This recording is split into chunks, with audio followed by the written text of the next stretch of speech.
Everyone, welcome back to our channel Chandra's home world. ಪ್ರತಿಯೊಬ್ಬರು ತಿಳ್ಕೊಳ್ಳೇಬೇಕಾಗಿರುವಂತಹ most interesting ಇನ್ಫಾರ್ಮೇಷನ್ನ ಈ ವಿಡಿಯೋದಲ್ಲಿ ಶೇರ್ ಮಾಡ್ತಾ ಇದ್ದೀನಿ. ಅಷ್ಟೊಂದು ಇಂಟ್ರೆಸ್ಟಿಂಗ್ ಏನಿದೆ ಅನ್ನೋದಾದರೆ, ಮನೆಯಲ್ಲಿ ಪ್ರತಿಯೊಬ್ಬರು ಕೂಡ ರೀಪ್ಲೇಸ್ ಮಾಡಬೇಕಾಗಿರುವಂಥ ಅಥವಾ ಕ್ಲೀನ್ ಮಾಡಬೇಕಾಗಿರುವಂತಹ ಮೇಯ್ನ್ ಏರಿಯಾಸ್ ಯಾವುದು ಅನ್ನೋದನ್ನು ಈ ವಿಡಿಯೋದಲ್ಲಿ ಒನ್ ಬೈ ಒನ್ ನೋಡ್ತಾ ಹೋಗ್ತೀರಾ. ಮೇ ಬಿ ನಿಮ್ಮ ಮನೆಯಲ್ಲೂ ಕೂಡ ರೀಪ್ಲೇಸ್ ಮಾಡಲೇಬೇಕಾಗಿರುವಂತಹ ವಸ್ತುಗಳು ಡೆಫಿನೆಟ್ಲಿ ಇರುತ್ತೆ. ಈ ವಿಡಿಯೋ ಕೊನೆವರೆಗೂ ನೋಡಿದ್ರೆ ನಿಮಗೆ ಕೆಲವೊಂದು ಐಡಿಯಾಸ್ ಅನ್ನೋದು ಬರುತ್ತೆ. ವಿಡಿಯೋನ ಎಲ್ಲೂ ಸ್ಕಿಪ್ ಮಾಡಿದ್ರೆ ಕೊನೆವರೆಗೂ ನೋಡ್ತಾ ಹೋಗಿ. ಅದಕ್ಕಿಂತ ಮುಂಚೆ ನೀವೇನಾದ್ರು ನಮ್ಮ ಚಾನಲ್ ಫಸ್ಟ್ ಟೈಮ್ ವಿಸಿಟ್ ಮಾಡ್ತಾ ಇದ್ರೆ ಇಲ್ಲ ಸಬ್ಸ್ಕ್ರೈಬ್ ಮಾಡ್ಕೊಂಡು ಪಕ್ಕದಲ್ಲಿರುವಂಥ ಬೆಲ್ ಐಕನ್ನ ಕ್ಲಿಕ್ ಮಾಡಿ. ಬೆಲ್ ಐಕನ್ ಕ್ಲಿಕ್ ಮಾಡಿ ಆಲ್ ಆಪ್ಷನ್ ಕ್ಲಿಕ್ ಮಾಡೋದ್ರಿಂದ ನಾನು ನೆಕ್ಸ್ಟ್ ವಿಡಿಯೋ ಹಾಕಿದ ಕೂಡಲೇ ನಿಮಗೆ ನೋಟಿಫಿಕೇಶನ್ಸ್ ಅನ್ನೋದು ಬರುತ್ತೆ. ನೀವೇ ಫಸ್ಟ್ ಆಗಿ ನಮ್ಮ ವಿಡಿಯೋಸ್ನ ನೋಡ್ಬೋದು. ನಾವು without delay let's start the video. First ಕಿಚನಿಂದನೇ ಸ್ಟಾರ್ಟ್ ಮಾಡ್ತಾ ಇದ್ದೀನಿ. ಕಿಚನಲ್ಲಿ ಮೇಯ್ನ್ ಆಗಿ ರೆಗ್ಯುಲರ್ ಆಗಿ ಚೇಂಜ್ ಮಾಡಲೇಬೇಕಾಗಿರುವಂಥ ಒಂದು ವಸ್ತು ಯಾವುದಾದ್ರೂ ಇದೆ ಅನ್ನೋದಾದರೆ ಅದು ಸ್ಕ್ರಬ್ಬರ್ಸ್ ಅಂತಲೇ ಹೇಳ್ಬೋದು. ವಿಡಿಯೋದಲ್ಲಿ ತೋರಿಸ್ದಂಗೆ ನಿಮ್ಮ ಮನೆಯಲ್ಲಿರುವಂತಹ ಹಳೆ ಸ್ಕ್ರಬ್ಬರ್ಸ್ನ ಡಸ್ಟ್ಬಿನ್ಗೆ ಹಾಕಿ ಹೊಸ ಸ್ಕ್ರಬ್ಬರ್ಸ್ನ ಯೂಸ್ ಮಾಡಬೇಕಾಗತ್ತೆ. ಇದು ಎಷ್ಟು ದಿನಕ್ಕೊಮ್ಮೆ ಮಾಡಬೇಕು ಅನ್ನೋ ವಿಚಾರಕ್ಕೆ ಬರೋದಾದರೆ, ಆಲ್ಮೋಸ್ಟ್ ನಾರ್ಮಲ್ ಸ್ಕ್ರಬ್ಬರ್ಸ್ ಆದರೆ ವಾರಕ್ಕೊಮ್ಮೆ ಆದ್ರೂ ಚೇಂಜ್ ಮಾಡಲೇಬೇಕಾಗುತ್ತೆ. ಒಂದು ವೇಳೆ ಸ್ಪಾಂಜ್ ಅಥವಾ ನೈಲಾನ್ ಸ್ಟೀಲ್ ಸ್ಕ್ರಬ್ಬರ್ಸ್ ಆದರೆ 2 ರಿಂದ 3 ವಾರಕ್ಕೊಮ್ಮೆ ಚೇಂಜ್ ಮಾಡ್ಬೋದು. ವಾರಕ್ಕೊಮ್ಮೆ ಸ್ಕ್ರಬ್ಬರ್ಸ್ನ ಚೇಂಜ್ ಮಾಡೋದು ಇಷ್ಟ ಇಲ್ಲ ಅನ್ನೋದಾದರೆ ಅಟ್ಲೀಸ್ಟ್ ನೀವು 3-4 ದಿನಕ್ಕೊಮ್ಮೆ ಆದ್ರೂ ಸ್ಟೆರಿಲೈಸೇಷನ್ ಮಾಡಿಕೊಂಡು ಆಮೇಲೆ ರಿಯೂಸ್ ಮಾಡ್ಕೊಳ್ಬೋದು. ಇನ್ನು ಸ್ಟೀಲ್ ಸ್ಕ್ರಬ್ಬರ್ ಆದರೆ ವಿಡಿಯೋದಲ್ಲಿ ತೋರಿಸ್ದಂಗೆ ಕಟ್ ಮಾಡಿಕೊಂಡು 2 ವಾರಕ್ಕೊಮ್ಮೆ ಈ ಥರ ಚೇಂಜ್ ಮಾಡ್ಕೊಳ್ಬೋದು. ಕಿಚನಲ್ಲಿ ತುಂಬ ಬ್ಯಾಕ್ಟೀರಿಯಾ ಗ್ರೋ ಆಗೋವಂಥದ್ದೇ ಈ ಒಂದು ಸ್ಕ್ರಬ್ಬರ್ಸಿಂದ. ನಿಮ್ಮನೇಲಿ ಕೂಡ ಸ್ಕ್ರಬ್ಬರ್ಸ್ನ ರೆಗ್ಯುಲರ್ ಆಗಿ ಚೇಂಜ್ ಮಾಡ್ತಾ ಇದ್ದೀರಾ? ಒಂದ್ಸರಿ ಚೆಕ್ ಮಾಡಿ. Next coming to kitchen towels. ಅಡುಗೆ ಮನೆಯಲ್ಲಿ ಯೂಸ್ ಮಾಡುವಂಥ ಬಟ್ಟೆಗಳನ್ನ ಕೂಡ ರೆಗ್ಯುಲರ್ ಆಗಿ ರಿಪ್ಲೇಸ್ ಮಾಡಬೇಕಾಗುತ್ತೆ. ನಾರ್ಮಲ್ ಕ್ಲಾಸ್ ಆದರೆ 2 ರಿಂದ 3 ದಿನಕ್ಕೊಮ್ಮೆ ಚೇಂಜ್ ಮಾಡ್ಕೊಳ್ಬೋದು, ಅಂದರೆ ವಾಶ್ಗೆ ಹಾಕ್ಬೋದು. ಇಲ್ಲ ಈ ಥರ ಮೈಕ್ರೋ ಫೈಬರ್ ಕ್ಲಾತ್ಸ್ ಆದರೆ 2 ರಿಂದ 3 ತಿಂಗಳಿಗೊಮ್ಮೆ ರಿಪ್ಲೇಸ್ ಮಾಡಬೇಕಾಗತ್ತೆ. ಅದರಲ್ಲೂ ಸ್ಟವ್ ಎಲ್ಲ ಕ್ಲೀನ್ ಮಾಡೋಕ್ಕೆ ಯೂಸ್ ಮಾಡ್ತೀರಾ ಅಂದರೆ ಕಂಪಲ್ಸರಿ ರಿಪ್ಲೇಸ್ ಮಾಡಲೇಬೇಕಾಗುತ್ತೆ. ಅದ್ರ ಬದಲಾಗಿ ಈ ಥರ ಕಿಚನ್ ವೈಪ್ಸ್ ಕೂಡ ನಿಮಗೆ ರೋಲ್ಸಲ್ಲಿ ಸಿಗುತ್ತೆ. ಈ ಒಂದು ರೋಲ್ಸಲ್ಲಿ ಸಿಗುವಂಥ ಟಿಶ್ಯೂ ಟೈಪ್ ಕ್ಲಾತ್ಸ್ನ ನೀವು ರೆಗ್ಯುಲರ್ ಬೇಸಿಸ್ ಮೇಲೆ ಯೂಸ್ ಮಾಡ್ಕೊಳ್ಬೋದು. ಇದರಲ್ಲಿ ಕಲರ್ ಆಪ್ಷನ್ಸ್ ಕೂಡ ಇದೆ. ಇನ್ನು ಯೂಶ್ವಲಿ ಮಳೆಗಾಲದಲ್ಲಿ ಸರಿಯಾಗಿ ಬಟ್ಟೆಗಳೆಲ್ಲ ಒಣಗಲ್ಲ ಅಲ್ಲ, ಅವಾಗಲೂ ಕೂಡ ಇದು ತುಂಬಾ ಹೆಲ್ಪ್ಫುಲ್ ಆಗುತ್ತೆ. ಇದು ವಾಶ್ ಮಾಡಿ ರಿಯೂಸ್ ಮಾಡುವಂಥ ಕ್ಲಾತ್ಸು. ಇಲ್ಲಿ ನೀವು ನೋಡ್ತಾ ಇರ್ಬೋದು, ಸ್ಟವ್ ಎಲ್ಲನೂ ನಾನು ರೆಗ್ಯುಲರ್ಗೆ ಕ್ಲೀನ್ ಮಾಡೋದಕ್ಕೋಸ್ಕರ ಈ ಥರ ಕ್ಲಾತ್ಸ್ನ ಯೂಸ್ ಮಾಡ್ತೀನಿ. ಈಗಾಗಲೇ ಸುಮಾರಷ್ಟು ವೀಡಿಯೋಸಲ್ಲಿ ಕೂಡ ಶೇರ್ ಮಾಡಿದ್ದೀನಿ. ಒಂದು ವೇಳೆ ಈ ಥರ ರೋಲ್ಸ್ ಎಲ್ಲ ನೀವು ಪರ್ಚೇಸ್ ಮಾಡೋಕ್ಕಾಗಲ್ಲ ಅನ್ನೋದಾದರೆ ಮನೆಯಲ್ಲಿರುವಂತಹ ಹಳೆ ಕಾಟನ್ ಬಟ್ಟೆಗಳನ್ನ ನೀಟಾಗಿ ವಾಶ್ ಮಾಡಿ ವಿಡಿಯೋದಲ್ಲಿ ತೋರಿಸ್ದಂಗೆ ಪೀಸಸ್ ಆಗಿ ನೀವು ಕಟ್ ಮಾಡ್ಕೊಳ್ಬೇಕಾಗತ್ತೆ. ಈ ಪೀಸಸ್ನ ಸ್ಟವ್ ಮೇಲೆ ಏನಾದರೂ ಉಕ್ಕಿದಾಗ ಚೆಲ್ಲಿದಾಗ ಜಿಡ್ಡಿರೋ ಅಂಥ ಅಂಶಗಳನ್ನ ಒರೆಸೋದಕ್ಕೋಸ್ಕರ ಯೂಸ್ ಮಾಡ್ಬೋದು. ಒನ್ಸ್ ಇವುಗಳನ್ನ ಯೂಸ್ ಮಾಡಿದ್ಮೇಲೆ ಡೈರೆಕ್ಟಾಗಿ ಡಸ್ಟ್ಬಿನ್ಗೂ ಕೂಡ ಹಾಕ್ಬೋದು. ಇಲ್ಲ ನೀವು ಕ್ಲಾತ್ಸ್ನ ವಾಶ್ ಮಾಡಿ ಯೂಸ್ ಮಾಡ್ತೀರಾ ಅನ್ನೋದಾದರೆ, ಈಗಾಗಲೇ ನಾನು ಕೆಲವೊಂದು ವಿಡಿಯೋಸಲ್ಲಿ ಶೇರ್ ಮಾಡಿದ್ದೀನಿ ಕಿಚನಲ್ಲಿ ಯೂಸ್ ಮಾಡುವಂಥ ಬಟ್ಟೆಗಳನ್ನ ಯಾವ ಥರ ವಾಶ್ ಮಾಡಬೇಕು ಅಂತ. ಮೊದಲು ಸಿಂಕಲ್ಲಿ ಬಿಸಿ ನೀರನ್ನ ತುಂಬಿಸ್ಕೊಳ್ತಾ ಇದ್ದೀನಿ. ಸಿಂಕಲ್ಲಿ ವಾಟರ್ನ ಲಾಕ್ ಮಾಡೋಕ್ಕಾಗಲ್ಲ ಅನ್ನೋದಾದರೆ ಒಂದು ನಾರ್ಮಲ್ ಆಗಿರುವಂಥ ಬೌಲ್ ಕೂಡ ತೊಗೊಳ್ಬೋದು. ಇದರಲ್ಲಿ ಇನ್ನು ಸ್ವಲ್ಪ ಕೆಟಲಲ್ಲಿರುವಂಥ ಬಿಸಿ ನೀರನ್ನ ಹಾಕ್ಕೊಂಡು ಡಿಟರ್ಜೆಂಟ್ ಲಿಕ್ವಿಡ್ನ ಹಾಕ್ಕೊಳ್ತಾ ಇದ್ದೀನಿ. ಲಿಕ್ವಿಡ್ ಇಲ್ಲ ಅನ್ನೋದಾದರೆ ಪೌಡರ್ಸ್ನ ಕೂಡ ಯೂಸ್ ಮಾಡ್ಬೋದು. ಈಗ ಈ ಕ್ಲಾತ್ಸ್ನೆಲ್ಲ ಕೂಡ ಇದರಲ್ಲೇ ನೆನೆಸ್ಬಿಟ್ಟು ಒಂದು 5 ರಿಂದ 15 ನಿಮಿಷ ಬಿಡಬೇಕಾಗತ್ತೆ. 15 ನಿಮಿಷ ಆದಮೇಲೆ ನಾರ್ಮಲಾಗಿ ನಾವು ಬಟ್ಟೆಗಳನ್ನ ಯಾವ ಥರ ಬ್ರಷ್ ಮಾಡಿ ವಾಶ್ ಮಾಡ್ತೀವೋ ಅದೇ ಥರನೇ ಮಾಡುವಂಥದ್ದು. ಮೈಕ್ರೋಫೈಬರ್ ಕ್ಲಾತ್ಸ್ನ ಕೂಡ ನೀವು ಇದೇ ಥರನೇ ವಾಶ್ ಮಾಡ್ಕೊಳ್ಬೋದು. ಐ ಹೋಪ್ ಒಂದು ಐಡಿಯಾ ಬಂದಿದೆ ಅಂತ ಅಂದ್ಕೊಳ್ತೀನಿ. ಇಷ್ಟ ಆದರೆ ಈಗಲೇ ಒಂದು ಲೈಕ್ ಮಾಡಿ. ನೆಕ್ಸ್ಟು ಮೇಯ್ನಾಗಿ ರೆಗ್ಯುಲರ್ ಬೇಸಿಸ್ ಮೇಲೆ ಯೂಸ್ ಮಾಡುವಂಥ ಈ ಥರ ಮಿಕ್ಸಿ ಜಾರ್ಸ್ ಏನಿರುತ್ತೆ, ಇದ್ರ ಒಳಗಡೆ ಇರುವಂಥ ಬ್ಲೇಡ್ಸ್ ಇರ್ಬೋದು, ಗ್ಯಾಸ್ಕೆಟ್ಸ್ ಇರ್ಬೋದು, ಇದನ್ನೆಲ್ಲ ಕೂಡ ಹೈಜಿನಿಕ್ ಆಗಿ ಕ್ಲೀನ್ ಮಾಡ್ಕೊಳ್ಬೇಕಾಗತ್ತೆ. ರೀಪ್ಲೇಸ್ಮೆಂಟ್ ವಿಚಾರಕ್ಕೆ ಬರೋದಾದರೆ 6 to 12 ಮಂತ್ಸ್ಗೆ ಒಂದ್ಸತಿ ಆದ್ರೂ ಒಳಗಡೆ ಇರುವಂಥ ಬ್ಲೇಡ್ಸ್ ಮತ್ತು ಈ ಥರ ಗ್ಯಾಸ್ಕೆಟ್ಸ್ನ ಡೆಫಿನೆಟ್ಲಿ ರೀಪ್ಲೇಸ್ ಮಾಡಲೇಬೇಕಾಗುತ್ತೆ. ಇಲ್ಲ ಅನ್ನೋದಾದರೆ ಫುಡ್ ಪಾರ್ಟಿಕಲ್ಸ್ ಎಲ್ಲ ಅದ್ರ ಒಳಗಡೆ ಸೇರಿಕೊಂಡು ಬ್ಯಾಕ್ಟೀರಿಯಾ ಫಂಗಸ್ ಎಲ್ಲ ಫಾರ್ಮ್ ಆಗೋ ಚಾನ್ಸ್ ಜಾಸ್ತಿನೇ ಇರುತ್ತೆ. ಅಷ್ಟೇ ಅಲ್ಲ, ಸ್ಟವ್ ಕೆಳಗಡೆ ಕೂಡ ನಾವು ರೆಗ್ಯುಲರಾಗಿ ಕ್ಲೀನ್ ಮಾಡ್ಕೊಳ್ಳೇಬೇಕಾಗುತ್ತೆ. ನಾನು ಯಾವ ಥರ ಕ್ಲೀನ್ ಮಾಡ್ತೀನಿ ಅನ್ನೋದು ಕೂಡ ಈಗಾಗಲೇ ಕೆಲವೊಂದು ವೀಡಿಯೋಸಲ್ಲಿ ಶೇರ್ ಮಾಡಿದ್ದೀನಿ. ಒಳ್ಳೆ ರೆಸ್ಪಾನ್ಸ್ ಕೂಡ ಬಂದಿದೆ. ಕ್ಲೀನಿಂಗ್ ವಿಡಿಯೋ ಪ್ಲೇಲಿಸ್ಟ್ನ ಒಂದ್ಸರಿ ಚೆಕ್ ಮಾಡಿದ್ರೆ ಡೆಫಿನೆಟ್ಲಿ ನಿಮ್ಗೊಂದು ಐಡಿಯಾ ಬರುತ್ತೆ. Next coming to pressure cookers. ಈ ಕುಕ್ಕರ್ಸಲ್ಲಿ ರೆಗ್ಯುಲರ್ ಆಗಿ ಚೇಂಜ್ ಮಾಡಬೇಕಾಗಿರುವಂಥದ್ದು ಗ್ಯಾಸ್ಕೆಟ್ಸ್. 6 ರಿಂದ 12 ತಿಂಗಳಿಗೊಮ್ಮೆ ಡೆಫಿನೆಟ್ಲಿ ಇದನ್ನು ರಿಪ್ಲೇಸ್ ಮಾಡಬೇಕಾಗತ್ತೆ. ಅದು ಬಿಟ್ಟರೆ ಈ ಥರ ಪ್ರೆಷರ್ ಗೇಜ್ ಹತ್ರ ಏನಿರುತ್ತೆ ಈ ವಾಷರ್ಸ್ನೆಲ್ಲ ಕೂಡ ರೆಗ್ಯುಲರ್ ಆಗಿ ಚೆಕ್ ಮಾಡಿ ವಾಶ್ ಮಾಡ್ಕೊಳ್ಬೇಕಾಗತ್ತೆ, ಇಲ್ಲ ರಿಪ್ಲೇಸ್ ಆದ್ರೂ ಮಾಡಬೇಕಾಗತ್ತೆ. Next coming to whistles. ಈ ಕುಕ್ಕರ್ಗೆ ಹಾಕುವಂತಹ ವಿಸಲ್ಸ್ ಏನಿರುತ್ತೆ ಇದರಲ್ಲೂ ಕೂಡ ತುಂಬಾ ಕೊಳೆ ಅನ್ನೋದು ಸೇರ್ಕೊಂಡಿರುತ್ತೆ. ಈ ಥರ ರಿಮೂವ್ ಮಾಡಿ ಒಂದ್ಸರಿ ಚೆಕ್ ಮಾಡ್ಕೊಳ್ಳಿ. ಈ ವಿಸಿಲ್ಸ್ ಹೋಲ್ಸಲ್ಲಿ ರೆಗ್ಯುಲರಾಗಿ ಕ್ಲೀನ್ ಮಾಡಿಲ್ಲ ಅನ್ನೋದಾದರೆ ಹೋಲ್ಸ್ ಎಲ್ಲ ಬ್ಲಾಕ್ ಆಗಿ ಕುಕ್ಕರ್ ವಿಸಿಲ್ ಹಾಕಬೇಕಾದ್ರೆ ಪ್ರೆಷರ್ ಎಲ್ಲ ಹೊರಗಡೆ ಬರೋ ಚಾನ್ಸ್ ಇರುತ್ತೆ, ಬ್ಲಾಸ್ಟ್ ಆಗೋ ಚಾನ್ಸ್ ಕೂಡ ಜಾಸ್ತಿನೇ ಇರುತ್ತೆ. ಸೊ ನೀವು ಕೂಡ ರೆಗ್ಯುಲರಾಗಿ ರೀಪ್ಲೇಸ್ ಮಾಡಿ ಅಥವಾ ಕ್ಲೀನ್ ಆದ್ರೂ ಮಾಡ್ಕೊಳ್ಳಿ. Next coming to kadais. ಈ ರೀತಿ ಬಾಂಡ್ಲಿಗಳೆಲ್ಲ ಏನಿರುತ್ತೆ ಸೈಡ್ಸಲ್ಲಿ ಕಾರ್ನರ್ಸಲ್ಲೆಲ್ಲ ತುಂಬ ಜಾಸ್ತಿ ಡಾರ್ಕ್ ಆಗಿರುವಂಥ ಕಲೆಗಳನ್ನೋದು ಆಗಿರುತ್ತೆ. ಡೀಪ್ ಫ್ರೈ ಮಾಡ್ದಾಗಿರ್ಬೋದು ಎಲ್ಲ ಎಣ್ಣೆ ಕಲೆಗಳು ಜಾಸ್ತಿನೇ ಆಗಿರುತ್ತೆ. ಸೊ ಆ ಥರ ಆಗಬಾರ್ದು ಅಂದರೆ ಈಸಿ ಮೇಂಟೆನೆನ್ಸ್ ಇರುವಂಥ ಸ್ಟೈನ್ಲೆಸ್ ಸ್ಟೀಲ್ ಕಡಾಯಿಸ್ನ ಯೂಸ್ ಮಾಡ್ಬೋದು. ಒಂದು ವೇಳೆ ನೀವು ಅಲ್ಯೂಮಿನಿಯಮ್ದೆಲ್ಲ ಯೂಸ್ ಮಾಡ್ತಿದ್ದೀರಾ ಅಂದರೆ ಈ ಕಾರ್ನರ್ಸಲ್ಲಿ ರೆಗ್ಯುಲರಾಗಿ ಕ್ಲೀನ್ ಮಾಡ್ಕೊಳ್ಳಿ. ಈ ಥರ ಕ್ಯಾಸ್ಟ್ ಐರನ್ ಆದರೆ ರೀಸೀಸನಿಂಗ್ ಮಾಡಿಕೊಂಡು ತುಂಬ ವರ್ಷಗಳವರೆಗೂ ಯೂಸ್ ಮಾಡ್ಕೊಳ್ಬೋದು. ಇವುಗಳ ಲಿಂಕ್ ಬೇಕಂದ್ರೂ ಕೂಡ ನಾನು ಡಿಸ್ಕ್ರಿಪ್ಷನಲ್ಲಿ ಟ್ಯಾಗ್ ಮಾಡಿರ್ತೀನಿ, ಇಂಟ್ರೆಸ್ಟ್ ಇರೋರು ಚೆಕ್ ಮಾಡಿ. ಇನ್ನು ಮನೆಯಲ್ಲಿ ಮೇಯ್ನಾಗಿ ಬ್ಯಾಡ್ ಸ್ಮೆಲ್ ಕ್ರಿಯೇಟ್ ಆಗುವಂಥದ್ದು, ಪೆಸ್ಟ್ ಅಟ್ಯಾಕ್ ಆಗುವಂಥದ್ದು ಈ ಥರ ನ್ಯೂಸ್ ಪೇಪರ್ ಸ್ಮೆಲ್ಲಿಂದ, ಇಲ್ಲಾಂದರೆ ಕಾರ್ಡ್ಬೋರ್ಡ್ ಬಾಕ್ಸಸ್ನ ನಾವು ಈ ಥರ ಕಬೋರ್ಡ್ಸಲ್ಲಿ ಇಡೋದ್ರಿಂದ, ತಿನ್ನಾಗಿರುವಂಥ ಕಾರ್ಡ್ಬೋರ್ಡ್ ಬಾಕ್ಸಸ್ನ ಕಬೋರ್ಡ್ಸಲ್ಲಿ ಇಡೋದ್ರಿಂದ ಕೂಡ ಒಂದು ರೀತಿ ಬ್ಯಾಡ್ ಸ್ಮೆಲ್ ಅನ್ನೋದು ಕ್ರಿಯೇಟ್ ಆಗುತ್ತೆ. ಅದರಿಂದ ಕೂಡ ಪೆಸ್ಟ್ ಅಟ್ಯಾಕ್ ಆಗೋ ಚಾನ್ಸ್ ಜಾಸ್ತಿನೇ ಇರುತ್ತೆ. Next coming to water bottles cleaning. ಈ ವಾಟರ್ ಬಾಟಲ್ಸ್ನ ಯಾವ್ಯಾವ ರೀತಿ ಕ್ಲೀನ್ ಮಾಡ್ಬೋದು ಅನ್ನೋದನ್ನು ಈಗಾಗಲೇ ರೆಗ್ಯುಲರ್ ವೀಡಿಯೋಸಲ್ಲಿ ಶೇರ್ ಮಾಡಿದ್ದೀನಿ. ಬಟ್ ರೀಪ್ಲೇಸ್ಮೆಂಟು ಮತ್ತು ಕ್ಲೀನ್ ಮಾಡುವಂಥ ಟಿಪ್ಸ್ ಇಲ್ಲಿ ಹೇಳ್ತಾ ಇರೋದ್ರಿಂದ ಇನ್ನೊಂದು ಸತಿ ಇನ್ಕ್ಲೂಡ್ ಮಾಡ್ತಾ ಇದ್ದೀನಿ. ವಾಟರ್ ಬಾಟಲ್ಸಲ್ಲಿ ನಾರ್ಮಲ್ ಟೇಬಲ್ ಸಾಲ್ಟ್ನ ಹಾಕ್ತಾ ಇದ್ದೀನಿ. ಟೇಬಲ್ ಸಾಲ್ಟ್ ಬದಲಾಗಿ ಸೋಡಾ ಕೂಡ ಹಾಕ್ಬೋದು. ಇದರಲ್ಲಿ ಸ್ವಲ್ಪ ಬಿಸಿ ನೀರನ್ನ ಹಾಕ್ಬಿಟ್ಟು ಚೆನ್ನಾಗಿ ಶೇಕ್ ಮಾಡಿ ಒಂದು 5 ನಿಮಿಷ ಬಿಟ್ಟು ಆಮೇಲೆ ನೀವು ನಾರ್ಮಲ್ ಆಗಿ ವಾಶ್ ಮಾಡ್ಕೊಳ್ಬೋದು. ಈ ಥರ ವಾರಕ್ಕೆ 2 ರಿಂದ 3 ಬಾರಿ ಆದ್ರೂ ಮಾಡಲೇಬೇಕಾಗುತ್ತೆ. ಇಲ್ಲ ಎವ್ರಿ ಡೇ ಇದರಲ್ಲಿರುವಂಥ ವಾಟರ್ನ ಚೆಲ್ಬಿಟ್ಟು ಪೂರ್ತಿ ಡ್ರೈ ಆಗೋವರೆಗೂ ಬಿಟ್ಟು ಆಮೇಲೆ ನೀವು ನೀರನ್ನ ಫಿಲ್ ಮಾಡ್ಕೊಳ್ಬೋದು. ಇದನ್ನು ಯಾವಾಗ ರಿಪ್ಲೇಸ್ ಮಾಡಬೇಕು ಅನ್ನೋದಾದರೆ 2 ರಿಂದ 3 ವರ್ಷಕ್ಕೊಮ್ಮೆ ಡೆಫಿನೆಟ್ಲಿ ಬಾಟಲ್ಸ್ನೆಲ್ಲ ರಿಪ್ಲೇಸ್ ಮಾಡಬೇಕಾಗುತ್ತೆ. ಸ್ಟ್ರಾ ಇರುವಂಥ ಬಾಟಲ್ಸ್ನ ಇನ್ನೂ ಕೇರ್ಫುಲ್ ಆಗಿ ಕ್ಲೀನ್ ಮಾಡ್ಕೊಳ್ಬೇಕಾಗತ್ತೆ. ಈ ಐಡಿಯಾಸ್ ಎಲ್ಲ ಇಷ್ಟ ಆದರೆ ಈಗಲೇ ಒಂದು ಲೈಕ್ ಮಾಡಿ. ಇನ್ನು ನಮ್ಮ ಮನೆಯಲ್ಲಿ ಹಾಳಾಗಿರುವಂಥ ಈ ಥರದ ವಾಟರ್ ಬಾಟಲ್ಸಲ್ಲಿ ಇಂಡೋರ್ ಪ್ಲಾಂಟ್ಸ್ನ ಗ್ರೋ ಮಾಡ್ಕೊಳ್ತಿರ್ತೀನಿ. ಈ ಥರ ನೀವು ಪ್ಲಾಂಟ್ಸ್ನ ವಾಟರಲ್ಲಿ ಗ್ರೋ ಮಾಡ್ತಿದ್ದೀರಾ ಅನ್ನೋದಾದರೆ ರೆಗ್ಯುಲರಾಗಿ ವಾಟರ್ನ ಚೇಂಜ್ ಮಾಡ್ಕೊಳ್ಬೇಕಾಗುತ್ತೆ. ಇಲ್ಲ ಅಂದರೂ ಕೂಡ ಸಣ್ಣ ಸಣ್ಣ ಸೊಳ್ಳೆಗಳೆಲ್ಲ ಬೆಳ್ಕೊಳ್ಳೋ ಚಾನ್ಸ್ ಜಾಸ್ತಿ ಇರುತ್ತೆ. ಇನ್ನು ಇಷ್ಟು ಕಿಚನ್ಗೆ ಸಂಬಂಧಪಟ್ಟಿರುವಂಥದ್ದು. Next coming to washrooms. ಬಾತ್ರೂಮ್ಸಲ್ಲಿ ರೆಗ್ಯುಲರ್ ಆಗಿ ರೀಪ್ಲೇಸ್ ಮಾಡಬೇಕಾಗಿರುವಂಥ ವಸ್ತುಗಳು ಯಾವುದು ಅಂತ ನೋಡೋಣ. ಸೊ ನೀವು ಕೂಡ ರೀಪ್ಲೇಸ್ ಮಾಡ್ತಾ ಇದ್ದೀರಾ ಇಲ್ವಾ ಅನ್ನೋದು ಕೂಡ ಡೆಫಿನೆಟ್ಲಿ ಕಮೆಂಟ್ ಮಾಡಿ ತಿಳಿಸಿ. ಫಸ್ಟ್ ಒನ್ ಬಂದು ಟಂಗ್ ಕ್ಲೀನರ್ ಮತ್ತು ಟೂತ್ ಬ್ರಷಸ್ಸು. ಈ ಟೂತ್ ಬ್ರಷಸ್ನ ಕೂಡ ತಿಂಗಳಿಗೊಮ್ಮೆ ಆದ್ರೂ ಚೇಂಜ್ ಮಾಡಲೇಬೇಕಾಗತ್ತೆ. ಇಲ್ಲ 15 ಡೇಸ್ಗಾದರೂ ಒಂದ್ಸರಿ ಚೇಂಜ್ ಮಾಡೋದೇ ಬೆಟರು. ಟಂಗ್ ಕ್ಲೀನರ್ಸ್ ಆದರೆ ನೀವು ನಾರ್ಮಲ್ ಆಗಿ ಸ್ಟೀಲ್ ಅಥವಾ ಮೆಟಲ್ದು ಯೂಸ್ ಮಾಡ್ತೀರಾ ಅನ್ನೋದಾದರೆ 3 ಮಂತ್ಸ್ ಒನ್ಸ್ ಚೇಂಜ್ ಮಾಡ್ಕೊಳ್ಬೋದು. ಬ್ರಷು ನೀಟಾಗಿದೆ ಅಲ್ವಾ ಅಂತ ಇಟ್ಕೊಳ್ಳೋದಕ್ಕಿಂತ ಅದನ್ನು ರೀಪ್ಲೇಸ್ ಮಾಡಿ ಹೊಸ ಬ್ರಷಸ್ನ ಯೂಸ್ ಮಾಡಿದ್ರೆ ಹೆಲ್ತ್ ವೈಸ್ ಅಂದರೆ ಓವರಾಲ್ ಹೆಲ್ತ್ಗೂ ಕೂಡ ತುಂಬಾ ಒಳ್ಳೆಯದು. ಇಲ್ಲ ನೀವು ರೆಗ್ಯುಲರ್ ಆಗಿ ಮೌತ್ ವಾಷಿಂಗ್ ಲಿಕ್ವಿಡ್ಸಲ್ಲಿ ನೆನೆಸ್ಬಿಟ್ಟು ಕ್ಲೀನ್ ಮಾಡ್ಕೊಳ್ಬೋದು.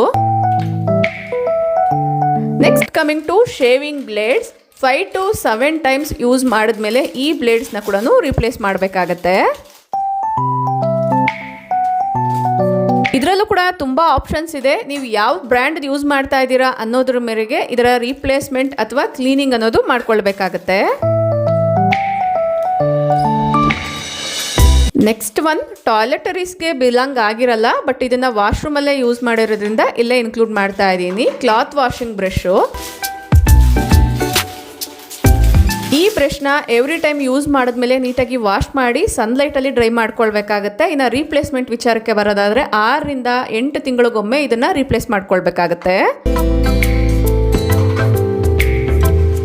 Next coming to bathroom cleaning brushes. ಈ ಬ್ರಷಸ್ ಏನು ನೋಡ್ತಾ ಇದ್ದೀರಾ ಎಷ್ಟೇ ಒಳ್ಳೆ ಬ್ರ್ಯಾಂಡ್ದಾಗಿದ್ರೂ ಕೂಡ ರೆಗ್ಯುಲರ್ ಆಗಿ ಕ್ಲೀನ್ ಮಾಡೋದ್ರ ಜೊತೆಗೆ ರೀಪ್ಲೇಸ್ ಕೂಡ ಮಾಡಲೇಬೇಕಾಗತ್ತೆ.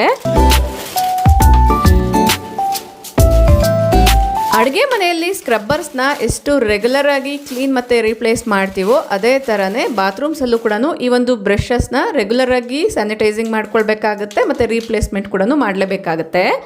6 ರಿಂದ 8 ತಿಂಗಳಿಗೊಮ್ಮೆ ಈ ಒಂದು ಬ್ರಷಸ್ನ ಕಂಪಲ್ಸರಿ ರಿಪ್ಲೇಸ್ ಮಾಡಬೇಕಾಗತ್ತೆ. ಕಾಮನ್ ವಾಶ್ರೂಮಲ್ಲಿ ಬ್ರಷ್ನ ಐಡ್ ಮಾಡೋದಕ್ಕೋಸ್ಕರ ಟ್ರಾನ್ಸ್ಪರೆಂಟ್ ಉಕ್ಕನ್ನ ಫಿಕ್ಸ್ ಮಾಡಿ ಅದಕ್ಕೆ ಹ್ಯಾಂಗ್ ಮಾಡಿದ್ದೀನಿ. ಇಲ್ಲಿ ನೀವು ಅಬ್ಸರ್ವ್ ಮಾಡೋದಾದರೆ ಎಲ್ಲೂ ಕೂಡ ನಿಮಗೆ ಬ್ರಷ್ ಅನ್ನೋದು ಕಾಣಿಸ್ತಾ ಇಲ್ಲ. ಹಳೆ ಬ್ರಷ್ನ ಗಾರ್ಬೇಜ್ ಕವರ್ಗೆ ಹಾಕಿ ಇಟ್ಕೊಳ್ತಾ ಇದ್ದೀನಿ. ಡೈರೆಕ್ಟಾಗಿ ಕವರ್ ಸಮೇತನೇ ಡ್ರೈ ವೇಸ್ಟ್ ಅವ್ರಿಗೆ ಕೊಡ್ಬೋದು ಅನ್ನೋದ್ರಿಂದ. ಇದೇ ಥರ ಉಳಿದಿರುವಂಥ ವಾಶ್ರೂಮ್ಸಲ್ಲಿರುವಂಥ ಬ್ರಷ್ನ ಕೂಡ ರಿಪ್ಲೇಸ್ ಮಾಡ್ತಾ ಇದ್ದೀನಿ. ಇದೇ ಥರ ಪೊರ್ಕೆನ ವಾಶ್ರೂಮಲ್ಲಿ ಯೂಸ್ ಮಾಡ್ತೀರಾ ಅನ್ನೋದಾದರೆ ತೆಂಗಿನಕಾಯಿ ಪೊರ್ಕೆ ಆದರೆ 3-4 ತಿಂಗಳಿಗೊಮ್ಮೆ ಚೇಂಜ್ ಮಾಡ್ಕೊಳ್ಬೇಕಾಗತ್ತೆ. ಪ್ಲಾಸ್ಟಿಕ್ದಾದರೆ 6-8 ತಿಂಗಳಿಗೊಮ್ಮೆ ರಿಪ್ಲೇಸ್ ಮಾಡ್ಕೊಳ್ಬೇಕಾಗತ್ತೆ. ಇದೇ ಥರ ಹೇಳ್ತಾ ಹೋದರೆ ವಾಶ್ರೂಮ್ಸಲ್ಲಿ ರಿಪ್ಲೇಸ್ ಮಾಡಬೇಕಾಗಿರುವಂಥ ವಸ್ತುಗಳು ಸುಮಾರಷ್ಟಿದೆ. ಬಟ್ ಈ ವಿಡಿಯೋದಲ್ಲಿ ಕೆಲವೊಂದನ್ನ ಮಾತ್ರನೇ ಮೆನ್ಷನ್ ಮಾಡ್ತಾ ಇದ್ದೀನಿ. Next coming to laundry. ಬಟ್ಟೆಗಳಲ್ಲಿ ಅದರಲ್ಲೂ ಕೂಡ ಬೆಡ್ಶೀಟ್ಸ್ ವಿಚಾರಕ್ಕೆ ಬರೋದಾದರೆ ಕಂಪಲ್ಸರಿ ವಾರಕ್ಕೆ ಒಮ್ಮೆ ಅಥವಾ 2 ಬಾರಿ ಆದ್ರೂ ವಾಶ್ ಮಾಡ್ಕೊಳ್ಬೇಕಾಗತ್ತೆ. ಇನ್ನು ಇವುಗಳನ್ನ ಯಾವ ಥರ ರಿಪ್ಲೇಸ್ ಮಾಡಬೇಕು ಅನ್ನೋದಾದರೆ 1-2 ವರ್ಷಕ್ಕೊಮ್ಮೆ ನೀವು ಇದನ್ನೆಲ್ಲ ಕೂಡ ರಿಪ್ಲೇಸ್ ಮಾಡಿದ್ರೆ ಬೆಟರು. ಪ್ರತಿಯೊಂದನ್ನು ಯಾಕೆ ರಿಪ್ಲೇಸ್ ಮಾಡಬೇಕು ಅಂತ ಹೇಳ್ತಿದ್ದೀನಿ ಅಂದರೆ ಅದರದ್ದೇ ಆದಂಥ ಸೈಡ್ ಎಫೆಕ್ಟ್ಸ್ ಅನ್ನೋದು ಆಗುತ್ತೆ. ಹೇರ್ಗಿರ್ಬೋದು, ಸ್ಕಿನ್ಗಿರ್ಬೋದು. ನಾವು ಯೂಸ್ ಮಾಡುವಂಥ ವಸ್ತುಗಳ ಶೆಲ್ಫ್ ಲೈಫ್ನ ನೋಡಿಕೊಂಡು ಅದ್ರ ಪ್ರಕಾರ ರೀಪ್ಲೇಸ್ಮೆಂಟ್ ಅಥವಾ ಕ್ಲೀನಿಂಗ್ ಮಾಡ್ಕೊಳ್ಳೋದಾದರೆ ತುಂಬಾ ಒಳ್ಳೆಯದು. ಯೂಶ್ವಲಿ ನೀವು ಅಬ್ಸರ್ವ್ ಮಾಡಿದರೆ ಕಾಸ್ಮೆಟಿಕ್ಸ್ಗಿರ್ಬೋದು, ಗ್ರಾಸರೀಸ್ಗಿರ್ಬೋದು ಎಕ್ಸ್ಪೈರಿ ಡೇಟ್ ಅನ್ನೋದು ಒಂದಿರುತ್ತೆ. ಬಟ್ ಈ ಥರದ ವಸ್ತುಗಳಿಗೆಲ್ಲ ಎಕ್ಸ್ಪೈರಿ ಡೇಟ್ ಅನ್ನೋದು ಇರಲ್ಲ. ಸೊ ನಮ್ಮ ಯೂಸೇಜ್ ಪ್ರಕಾರ ನಾವು ಎಕ್ಸ್ಪೈರಿ ಡೇಟ್ನ ನಿಗದಿ ಮಾಡಿಕೊಂಡು ಅದ್ರ ಪ್ರಕಾರ ರಿಪ್ಲೇಸ್ಮೆಂಟ್ ಮಾಡ್ಕೊಳ್ಬೇಕಾಗತ್ತೆ. ಈವನ್ ಪಿಲ್ಲೋಸ್ನ ಕೂಡ ರೆಗ್ಯುಲರ್ ಆಗಿ ವಾರಕ್ಕೊಮ್ಮೆ ವಾಶ್ ಮಾಡ್ಕೊಳ್ಬೇಕಾಗತ್ತೆ. ಒಳ್ಳೆ ಬ್ರ್ಯಾಂಡ್ ಇರುವಂಥ ಪಿಲ್ಲೋಸ್ನ ತೊಗೊಳ್ಳೋದಾದರೆ ಡೈರೆಕ್ಟಾಗಿ ವಾಷಿಂಗ್ ಮಿಷಿನಲ್ಲೇ ಹಾಕಿ ವಾಶ್ ಮಾಡ್ಕೊಳ್ಬೋದು. ಇಲ್ಲ ನೀವು ಆಗಾಗ ರಿಪ್ಲೇಸ್ಮೆಂಟ್ ಮಾಡ್ತೀರಾ ಅನ್ನೋದಾದರೆ 2 ವರ್ಷಕ್ಕೊಮ್ಮೆ ಆದ್ರೂ ಈ ಪಿಲ್ಲೋಸ್ನ ಬಿಸಾಕ್ಬಿಟ್ಟು ಹೊಸ ಪಿಲ್ಲೋಸ್ನ ತೊಗೊಳ್ಬೇಕಾಗತ್ತೆ. ಇವೆರಡೂ ಅಲ್ಲದೆ ಬೇರೆ ಏನಾದ್ರು ಆಪ್ಷನ್ಸ್ ಇದೆಯಾ ಅನ್ನೋದಾದರೆ ಹೊರಗಡೆ ಕೂಡ ಕ್ಲೀನಿಂಗ್ ಸರ್ವಿಸಸ್ ಅನ್ನೋದು ತುಂಬಾ ಇದೆ. ಡ್ರೈ ಕ್ಲೀನಿಂಗ್ ಸರ್ವಿಸ್ ಕೊಟ್ಟು ಕೂಡ ಪಿಲ್ಲೋಸ್ನ ನಾವು ಕ್ಲೀನ್ ಮಾಡಿಸ್ಕೊಳ್ಬೋದು. ತುಂಬ ಬ್ರ್ಯಾಂಡೆಡ್ ಪಿಲ್ಲೋಸ್ನ ತೊಗೊಂಡ್ಬಿಟ್ಟಿದ್ದೀವಿ, ಅದನ್ನು ರಿಪ್ಲೇಸ್ ಮಾಡೋಕ್ಕಾಗಲ್ಲ ಅಂದಾಗ ಈ ಒಂದು ಆಪ್ಷನ್ನ ಸೆಲೆಕ್ಟ್ ಮಾಡ್ಕೊಳ್ಬೋದು. ಪಿಲ್ಲೋಸ್ ಮಾತ್ರನೇ ಅಲ್ಲ, ಪಿಲ್ಲೋಸ್ ವಾಶ್ ಮಾಡೋಂತಹ ವಾಷಿಂಗ್ ಮಿಷಿನ್ನ ಕೂಡ ರೆಗ್ಯುಲರ್ ಆಗಿ ಕ್ಲೀನ್ ಮಾಡ್ಕೊಳ್ಬೇಕಾಗತ್ತೆ. ವಾಷಿಂಗ್ ಮಿಷಿನ್ನ ಮನೆಯಲ್ಲಿ ಯಾವ ಥರ ಕ್ಲೀನ್ ಮಾಡ್ಕೊಳ್ಬೇಕು ಅನ್ನೋದು ಈಗಾಗಲೇ ನಾನು ಕೆಲವೊಂದು ವೀಡಿಯೋಸಲ್ಲಿ ಶೇರ್ ಮಾಡಿದ್ದೀನಿ. ರೀಸೆಂಟಾಗೂ ಕೂಡ ಒಂದು ವೀಡಿಯೋನ ಶೇರ್ ಮಾಡಿದ್ದೀನಿ. ನೀವು ಯಾರಾದರೂ ನೋಡಿಲ್ಲ ಅನ್ನೋದಾದರೆ ಡೆಫಿನೆಟ್ಲಿ ಲಿಂಕ್ ಡಿಸ್ಕ್ರಿಪ್ಷನ್ಲಿರುತ್ತೆ, ಒಂದ್ಸರಿ ಚೆಕ್ ಮಾಡಿ. ಪಿಲ್ಲೋಸ್ ವಾಶ್ ಆದಮೇಲೆ ಡೈರೆಕ್ಟಾಗಿ ಬಿಸಿಲಲ್ಲಿ ಒಣಗಿಸ್ಬಿಟ್ಟು ಆಮೇಲೆ ರಿಯೂಸ್ ಮಾಡ್ಕೊಳ್ಬೋದು.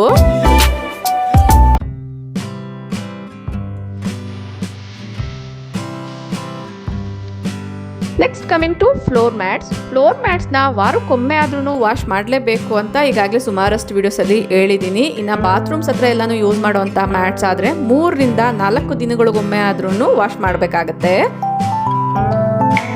ವಿಡಿಯೋದಲ್ಲಿ ತೋರಿಸ್ದಂಗೆ ಮ್ಯಾಟ್ಸ್ ಮಾತ್ರನೇ ಅಲ್ಲ, ಮಾಫ್ನ ಕೂಡ ರೆಗ್ಯುಲರ್ ಆಗಿ ಕ್ಲೀನ್ ಮಾಡಬೇಕಾಗತ್ತೆ. ಫ್ಲೋರ್ ಮ್ಯಾಟ್ಸ್ನ ಕ್ಲೀನ್ ಮಾಡಿದಾಗ್ಲೇ ಫ್ಲೋರ್ ಮಾಫ್ಸ್ನ ಕೂಡ ಕ್ಲೀನ್ ಮಾಡ್ಕೊಳ್ತೀನಿ.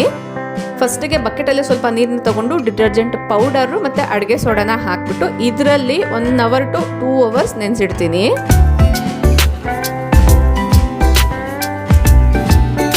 ಆಮೇಲೆ ಡೈರೆಕ್ಟಾಗಿ ಮಿಷಿನ್ಗೆ ಹಾಕ್ಬಿಟ್ಟು ವಾಶ್ ಮಾಡ್ಕೊಳ್ತೀನಿ. ನಿಮ್ಮಲ್ಲಿ ತುಂಬ ಜನಕ್ಕೆ ಮಿಷಿನ್ಗೆ ಹಾಕೋಕ್ಕೆ ಇಷ್ಟ ಇಲ್ಲ ಅನ್ನೋದಾದರೆ ನಾರ್ಮಲಾಗಿ ಹ್ಯಾಂಡ್ ವಾಶ್ ಕೂಡ ಮಾಡ್ಕೊಳ್ಬೋದು. ಒನ್ಸ್ ವಾಶ್ ಆದಮೇಲೆ ಡೈರೆಕ್ಟಾಗಿ ಬಿಸಿಲಲ್ಲಿ ಒಣಗಿಸ್ಕೊಂಡ್ರೆ ತುಂಬಾ ಒಳ್ಳೆಯದು.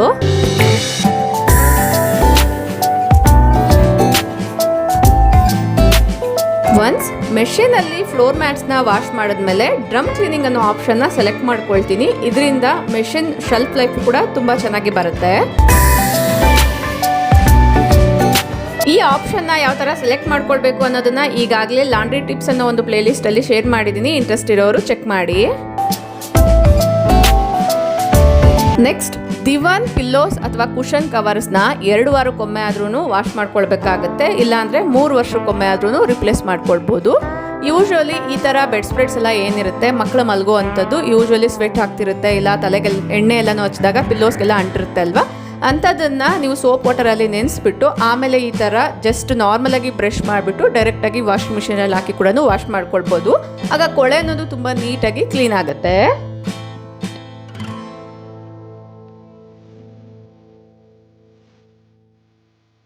ಇದಲ್ಲದೆ ಇನ್ನೂ ಎಕ್ಸ್ಟ್ರಾ ಲಾಂಡ್ರಿ ಟಿಪ್ಸ್ ಬೇಕು ಅನ್ನೋದಾದರೆ ಈಗಾಗಲೇ ಸುಮಾರಷ್ಟು ವೀಡಿಯೋಸ್ನ ಶೇರ್ ಮಾಡಿದ್ದೀನಿ. ಆಗಲೇ ಹೇಳ್ದಂಗೆ ಲಾಂಡ್ರಿ ಟಿಪ್ಸ್ ಅನ್ನೋ ಒಂದು ಪ್ಲೇಲಿಸ್ಟ್ನ ಚೆಕ್ ಮಾಡಿದ್ರೆ ಎಲ್ಲ ಇನ್ಫಾರ್ಮೇಷನ್ನು ಕೂಡ ಒಂದೇ ಕಡೆ ಸಿಗುತ್ತೆ. ಆ ವಿಡಿಯೋಸಲ್ಲಿ ಈವನ್ ಬ್ಲಾಂಕೆಟ್ಸ್ನ ಯಾವ ಥರ ವಾಷಿಂಗ್ ಮಿಷಿನಲ್ಲಿ ವಾಶ್ ಮಾಡೋದು ಅನ್ನೋದು ಕೂಡ ಶೇರ್ ಮಾಡಿದ್ದೀನಿ. ಇಂಟ್ರೆಸ್ಟ್ ಇರೋರು ಡೆಫಿನೆಟ್ಲಿ ಚೆಕ್ ಮಾಡಿ.